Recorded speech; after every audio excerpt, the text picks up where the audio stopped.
आपको जानकर ये बहुत ही ज़्यादा दुख होगा कि भोजपुरी सुपरस्टार और भोजपुरी एक्ट्रेस आकांक्षा दुबे ने बीती दिन बनारस के एक होटल में सुसाइड कर लिया है। और उनसे के सुसाइड से पहले इंस्टाग्राम पर ये एक पोस्ट बहुत ही ज़्यादा वायरल हो रहा है और इसमें लोगों ने भी बहुत सारा कमेंट किया है। और आकांक्षा दुबे ने लास्ट में एक अपनी आईफोन से एक शीशा के आगे खड़ी होकर वीडियो बनाया था और एक डांस पे लिपसिंग किया था और डांस भी किया था। आपने जो आगे देखा है वही है। इसके बाद आकांक्षा दुबे ने बीती रात को बहुत ही ज़्यादा पता नहीं क्या हुआ नहीं हुआ, इस बात का भी कोई खुलासा नहीं हुआ है, पर इन्होंने एक सुसाइड कर लिया है।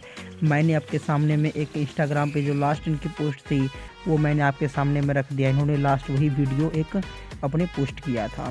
इसके पीछे क्या वजह हो सकती है इसके बारे में अभी तक कोई खुलासा नहीं है, पर बहुत पुलिस लगी हुई है, बहुत ही जल्द इसके बारे में खुलासा हो जाएगा। आपको क्या लगता है हमें कमेंट बॉक्स में करके ज़रूर बताएं। धन्यवाद।